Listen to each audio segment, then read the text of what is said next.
Então, muito bom dia. Edição da Cor do Dinheiro do dia 15 de março do ano da graça de 2021. Olhe, antes de irmos ao programa de hoje, quero só lembrar que esta semana vamos ter aquilo que costuma fazer parte da nossa programação. O Think Tank, ainda não temos a certeza se vai haver Mel Talks, vai haver com muita probabilidade uma entrevista também, e vamos ter uma sucessão de Deals on Wheels. E eu explico porquê. É que nos últimos 2 meses não pudemos fazer nada com carros por causa do confinamento, por causa das limitações à circulação e por aí adiante. E mesmo assim, quando podíamos andar de carro, não tínhamos o número de quilómetros suficiente para estar a fazer uma análise minimamente séria. Como reparou, nas últimas 2 semanas temos vindo a preencher esse gap e esta semana vamos acentuar isso. Vamos ter ainda o Deals on Wheels com o Hyundai Kauai e vamos ter também o Mercedes GLE. E vamos ver se vai ser durante esta semana. Bom, segundo ponto, lembrar-lhe que este canal tem uma parceria com a Prozis e, portanto, quando você for fazer compras no cupom, aliás, no checkout, tem lá um cupom, escreve Camilo e tem 10% de desconto. Além de que nós temos sempre e sistematicamente as nossas promoções especiais e desta semana, daqui a pouco darei conta aí através do link. Ora, feito estes reminders, vamos à edição de hoje. Uma edição muito crítica, curta, mas crítica. E vamos começar por onde?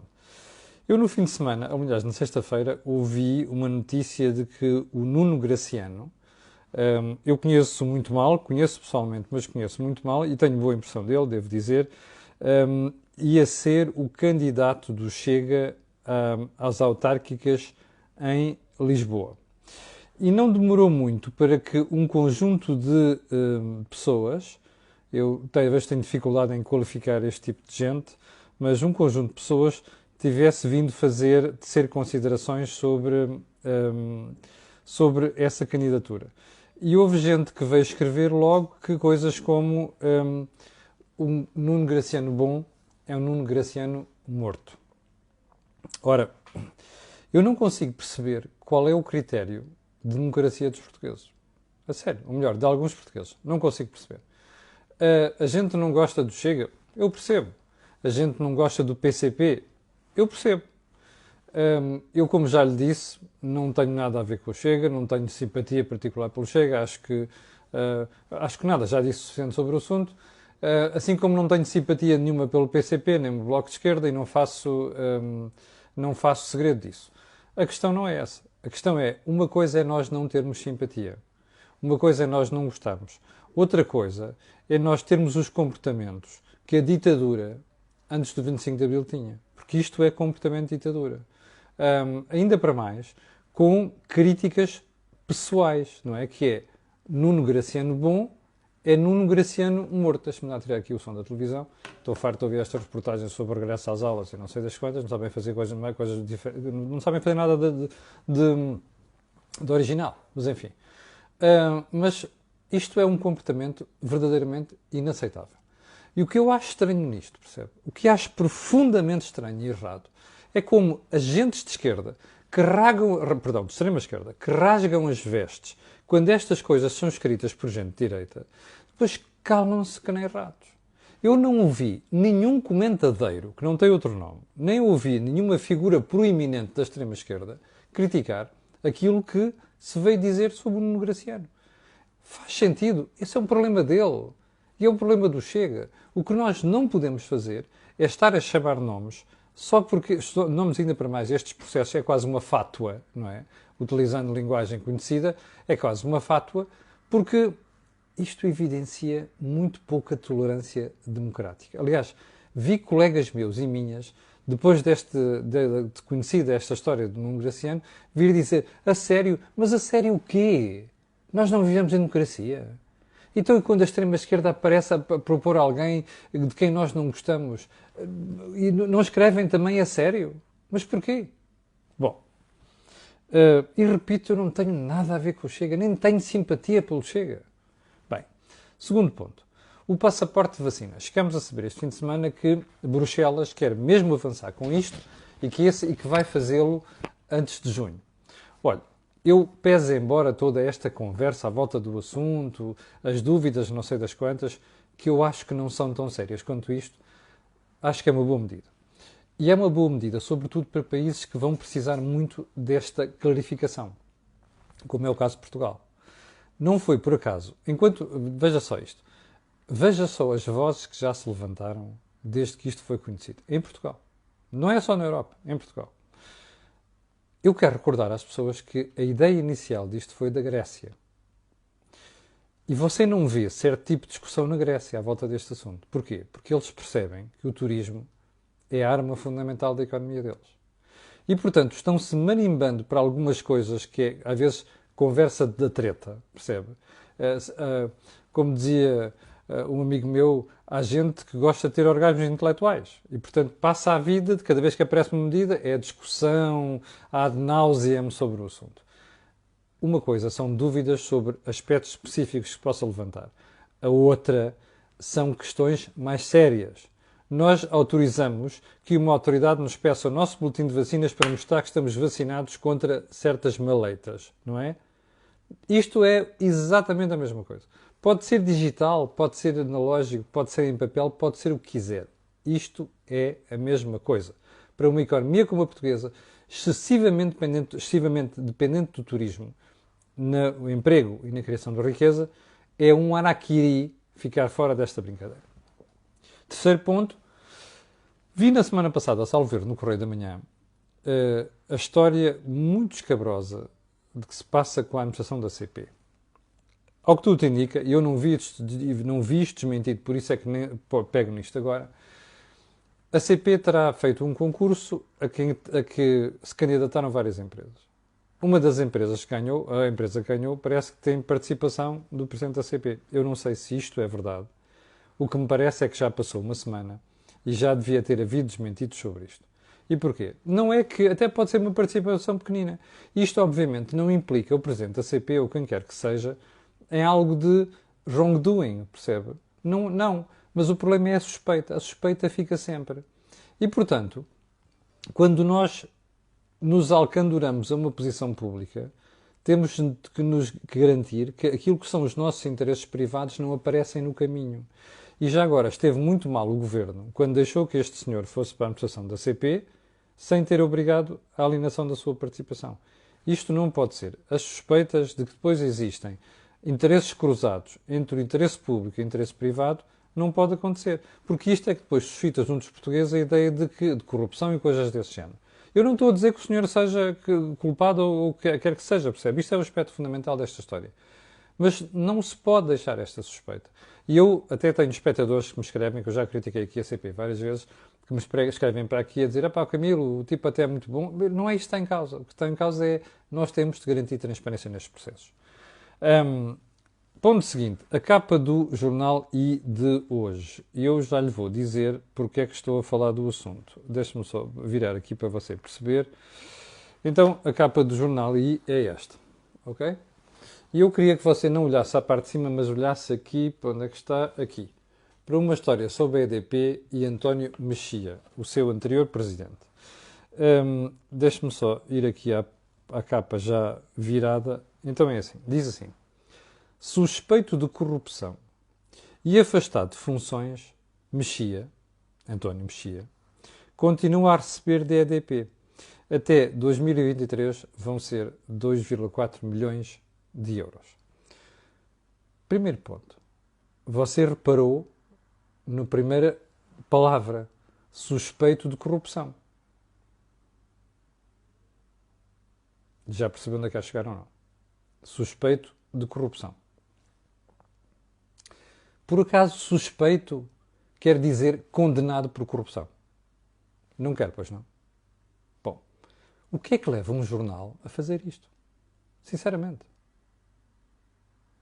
O que é que leva um jornal a criar um anátema sobre... desculpem lá. Quando se o Ministério Público quiser chamar nomes a alguém, chama. Tenham ou não muitas provas. Nós já vimos isto. E volto a dizer, eu não tenho nada contra a Mexia, não tenho nada contra a Justiça. Mas há uma coisa que sei. Já aprendi o suficiente para te saber que existem motivações na Justiça em Portugal. Para além da própria Justiça. E eu estou absolutamente convencido que, neste caso da EDP e António Mexia, nós estamos perante esse ponto. E vou dizer isto, eu não devo nada a António Mexia. Nem um cêntimo a António Mexia. Ok? Portanto, já disse aqui também, já fiz o disclaimer. Conheço o António Mexia praticamente desde os tempos em que eu era jornalista estagiário. O que a mim me parece é que o António Mexia fez aquilo que qualquer CEO faz, que é criar valor para os seus acionistas. Ora bem, o Estado precisava de certas soluções, precisava. O Estado quis engordar em ADP para depois a vender cara. É óbvio que fez isto. Agora, bom, vamos deixar isto de lado. Estar a pôr numa manchete suspeito de corrupção, como se isto fosse um anátema, não é aceitável. Ponto seguinte. Vamos ver se a gente se entende. António Mexia saiu da EDP. O que é que acontece muitas vezes? As empresas sabem, quando alguém sai, diz assim, epá, este gajo que é bom, ainda me vai fazer concorrência no outro lado. E o que é que te fazem nessa altura? Epá, espera aí, ficamos aqui com um acordo que tu não podes entrar neste setor e fazer-me concorrência nos próximos 2 a 3 anos. A outra pessoa diz, isso é injusto. Então isso é o que eu sei fazer. Não há problema. A gente paga-te para tu não fazeres isso. Espera aí, o que é que isto tem de extraordinário? Isto é um ato de gestão de uma empresa chamada EDP. Como existem uma série de outros. Eu conheço casos em que as pessoas saem das empresas, percebem? Saem das empresas e o que se passa é, eu não quero concorrer comigo. E, portanto, eu pago essa pessoa para não concorrer comigo. Não sei o que é que isto tem de mais. Vir trazer isto para manchete. Estilo, epá, já viram o que é... Epá, desculpa, isto é absolutamente inaceitável. Bom, vamos para o ponto seguinte. Onde é que nós estamos aqui com a agenda? As candidatas autárquicas do PSD. Eu era para ter falado disto há uma semana e meia, não falei, pensei que fosse fake news.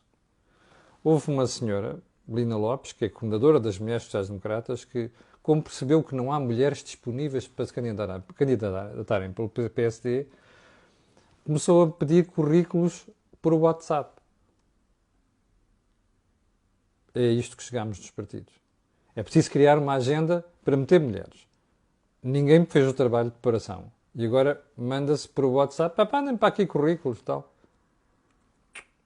Eu sei que não é uma questão oficial do partido, mas isto diz bem do nível de preparação dos partidos portugueses. Não, e não é apenas o PSD. Há partidos que propõem gente absolutamente incompetente só para estar a preencher cotas. Isto é uma estupidez. Ok? Bem, ponto seguinte. As preocupações de Catarina Martins com o teletrabalho. A Catarina Martins tem uma memória prodigiosa. Quer ver? 1 milhão de pessoas tweet a Catarina. 1 milhão de pessoas estão em teletrabalho há um ano. Um ano em que as empresas poupam e que os trabalhadores somam despesas.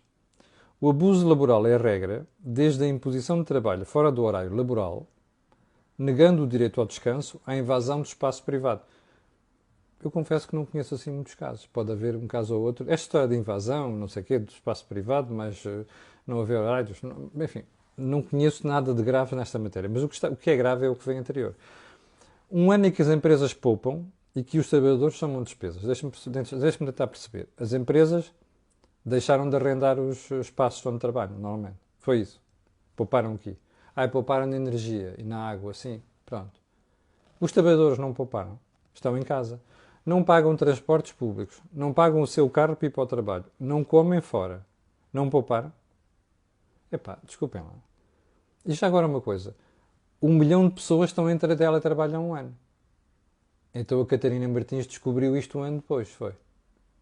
Não esteve atenta. Já agora. A Catarina Martins há um ano dormia com o governo. Certo?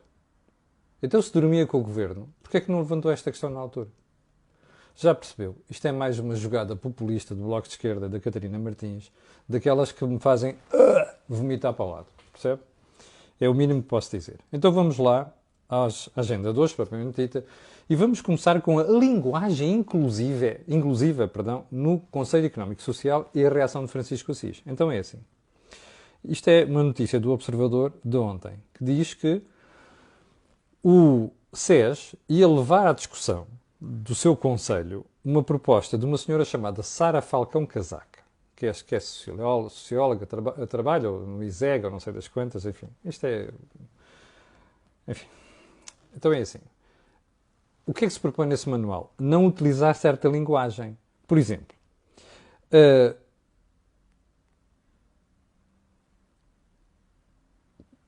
os desempregados passam a ser, ou devem passar a ser, população desempregada. Os migrantes serão população migrante. Os pensionistas serão a população pensionista. Os contribuintes a população contribuinte. Eu apetecia-me dizer um palavrão aqui, depois disto. E depois, outra opção é especificar os dois determinantes. O trabalhador e a trabalhadora, que é para não chamar os trabalhadores. O pensionista e a pensionista. O migrante e a migrante. A minha apetecia-me utilizar outra expressão aqui, mas enfim, não posso. Isto foi apresentado em reunião plenária do Conselho... Veja só. Reunião plenária do Conselho Económico e Social pela senhora Sara Falcão Casaca, especialista em questões de igualdade e vice-presidente da Conselho Social. Como é que... Enfim. Isto acabou por não ser submetido a votação. Saiu no Expresso. Mas o Observador trazia isto ontem. E depois, o Francisco Assis, que é o atual presidente do SES, questionado sobre isto, eu recordo que ele está lá desde julho de 2020, respondeu. Alguém perguntou porque que, acho que foi do Observador, perguntaram-lhe porque é que isto é feito agora. Porque parece que o SES não tem mais nada para fazer, não é? Não há questões importantes em Portugal para descobrir, para discutir. É mesmo esta. Isto é que é relevante. E então o Francisco Assis terá respondido: não estamos em estado de paralisia nem impedidos de pensar. Eu acho que o Francisco Assis tem razão. Nem que seja disparates, não é? Não estamos impedidos de pensar, nem que seja disparates. Eu acho que isto resume aquilo que é o estado da discussão em Portugal hoje em dia. Parece uma ideia qualquer maluca para um gajo não ficar mal, depois aparecem com disparates destes. Enfim, vamos lá à agenda de hoje. E vamos começar na agenda de hoje pelas más notícias da vacina da AstraZeneca. Como sabe, na semana passada começaram a aparecer casos de coágulos sanguíneos numa série de pessoas que tomaram vacinas. E então as notícias foram ampliadas, as autoridades decidiram suspender em alguns países a toma dessa vacina. Felizmente, em Portugal, a DGS e o Infarmed disseram não, continuamos a tomar, porque não tem nada a ver uma coisa com a outra, além de que aquele lote não chegou a Portugal. Bom, eu continuo sem perceber, sinceramente, este tipo de decisões. Eu sei que há gente, alguns têm uma pancada momental, que depois vêm para aqui com a história das vacinas, não sei das quantas. Um deles fez aqui um comentário na semana passada, num comentário num programa que eu já fiz aqui, que foi o João Duque. João Duque, se você não quiser tomar a vacina, não tome. Ok? Não imponha a sua vontade aos outros. É só isso. Mas já agora, se apanhar Covid, ficar em situação grave, depois não peça para ir para o hospital, nem venha dizer que há ambulâncias, não sei quantas, à porta dos hospitais, nem que não há lugar nos UCIs. É um conselho que eu lhe dou, João Duque. Sim, é para si. Esta boca é para si. Para si e para os outros.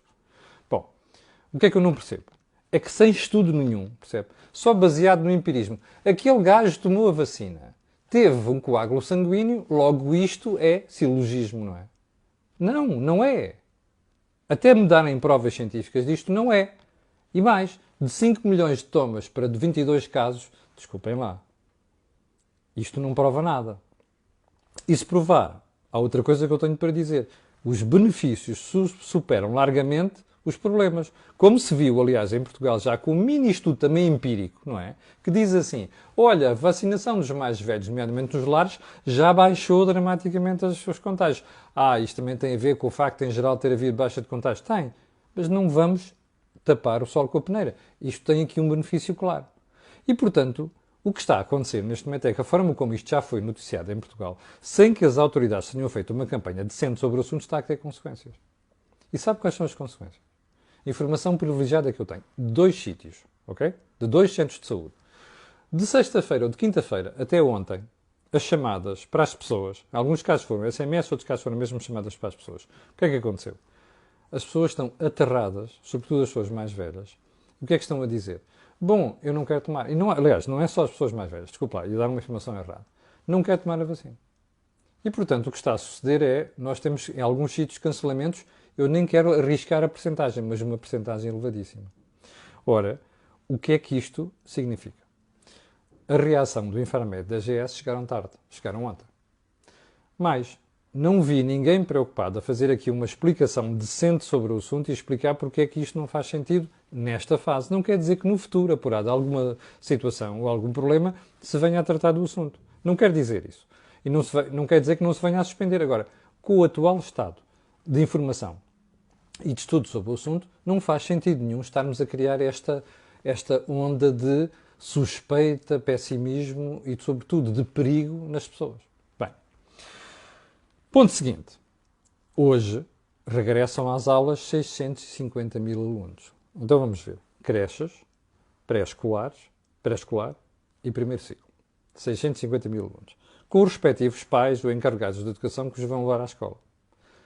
De pais serão pai 1,5 milhões de pessoas. Ora, lembra-se da crítica que eu fiz ao plano do Dr. António Costa na sexta-feira? Não percebo como é que o Governo não se preocupou em testar previamente, massivamente, antes de levar à abertura das escolas.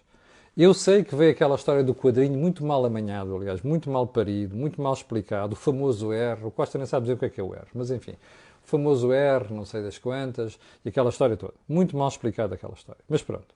Eu sei que o Primeiro-Ministro nos disse que tinha a mão de rédea curta, pá, e que se for alguma coisa correr mal, só volta-se para trás, não é para trás, é para trás, não é? Eu sei isso tudo. A questão não é essa. A questão é que o Estado português e o Governo não dão garantias de segurança e seriedade aqui. Quer ver? Olha, assim como... eu esqueci-me de falar aqui na capa do Público, já vou falar. Assim como eu vou criticar o Público pela capa de ontem, quero dizer-lhe que o Público ontem fez um trabalho magnífico, que diz assim: Estratégia Nacional para testar em massa ainda não saiu do papel. Então quero ver o sumário daquilo que diz o Público. É assim. Lares, cadeias e empresas de maior risco não estão a fazer os rastreios regulares previstos. Onde é que estavam estes rastreios regulares previstos? Tinham sido decididos em fevereiro deste ano, no dia 11 de fevereiro. A verdade é que estes rastreios não estão a ser feitos. O Público contactou a Direção-Geral de Saúde e a Direção-Geral de Saúde mandou falar com o Ministério da Saúde. Então, sabe qual é que foi a resposta do Ministério da Saúde? A estratégia de vacinação em massa, massivamente, lá está nos lares, nas grandes empresas, não sei das quantas, atenção que está entre aspas. A estratégia está a ser operacionalizada setorialmente entre o Ministério da Saúde e outras áreas governativas e será oportunamente divulgada. Bom, espera aí. Há quantos anos ou há quantos meses é que nós ouvimos o Ministério da Saúde dizer que está a ser estudado, está a ser analisado, estamos a falar com este, estamos a falar com aquele? Está a perceber qual é o problema do Estado português? É um Estado pesado, desorganizado, burocrático e mais, um Estado cheio de lobbies que quando um governante precisa de fazer alguma coisa, esbarra com uma série de dificuldades. O Ministério da Saúde é um dos piores sítios em Portugal, percebe? Do ponto de vista de lobbies. E, portanto, não se consegue fazer lá nada. E se há coisa que eu já critiquei aqui sistematicamente é o governo do PS não fez rigorosamente nada em matéria de reformas, porque isto quer dizer problema de reformas, percebe? Aliás, e até já agora, sobre este assunto, deixe-me só referenciar a capa de hoje do Público, ok? O que é que diz a capa de hoje do Público? Nunca o SNS teve tantos profissionais. São mais de 10 mil do que no início do ano passado. Bom, depois aparecem aqui as queixas, não sei quanto é contrato, não sei o que, ainda falta gente, e daí para quatro. Há uma análise que ainda não fizemos em Portugal. Nós temos em Portugal profissionais de saúde em certas áreas, como médicos, mais do que os outros países com quem nós nos comparamos. Não é o caso dos enfermeiros, ok? E, no entanto, nós temos o SNS no estado em que está. Portanto, a reflexão que nós temos que fazer é porque é que com mais de 10 mil pessoas no SNS nós continuamos a ter os problemas que temos. Alguma coisa está mal. E não é no número. Porque alguma coisa está mal do ponto de vista da organização. Mas devemos voltar a este assunto. Bom, e então, qual é o ponto aqui? É que, primeiro, essa estratégia não está a ser cumprida, o que nos levanta as maiores dúvidas, e mais, é que a sensação que nós ficamos é, espera aí, nós estamos a abrir escolas, eu sei que é pré-escolar, creches e não sei das quantas, primeiro ciclo, mas sem fazer testagem massiva. Estamos a candidatar. Suspeito eu. Bem, ainda de sexta-feira. O Presidente da República, depois daquela onda, e tal, o Marcelo está longe do Costa, não concorda com o plano, o Marcelo veio dizer que, sim senhor, é um plano muito rigoroso, não sei das quantas. A pergunta que há para fazer é esta. Isto quer dizer que Marcelo abriu os braços ao Governo e depois de ouvir o plano ficou convencido? Não. Isto quer dizer que Marcelo é Marcelo. Marcelo passa as mensagens subrepticiamente. Quando as pessoas não gostam, quando têm dúvidas, o que é que sucede? Ah, não, vem atrás e não sei das quantas, que ele não quer conflitos diretos com o governo. Eu acho que ele se vai tramar. E eu acho que ele se vai tramar porque quando é preciso criticar, tem que se criticar e Marcelo nunca faz isso. Último ponto da conversa de hoje, eu vou voltar à questão da capa do Público de ontem amanhã, tem a ver com a guerra colonial, porque não temos tempo. Quero só dizer que a TAP propôs ao Governo um aumento de capital da Ground Force em 7 milhões de euros. Se for assim, Alfredo Casimiro vai perder a maioria e há uma coisa que a gente sabe, é que você não se esqueça disto. O Governo, aliás, o Governo, quem vai pagar isto é você. Não é? O Governo pediu, aliás, o Governo vai ter que pedir a Bruxelas para se meter nisto, de certeza, mas há uma coisa que você fica a saber. Quem vai pagar isso é você como contribuinte. Olha, chegamos ao final do programa de hoje. Quero agradecer às 8.300 pessoas que estavam em direto há bocadinho. Quero pedir a estas pessoas e a outras que vão ver aquilo que peço sempre, que é colocarem um gosto, fazer partilha nas redes sociais e também já sabe porquê. Aquilo que houve aqui, não houve em mais sítio nenhum. Obrigado, com licença, e até amanhã às 8.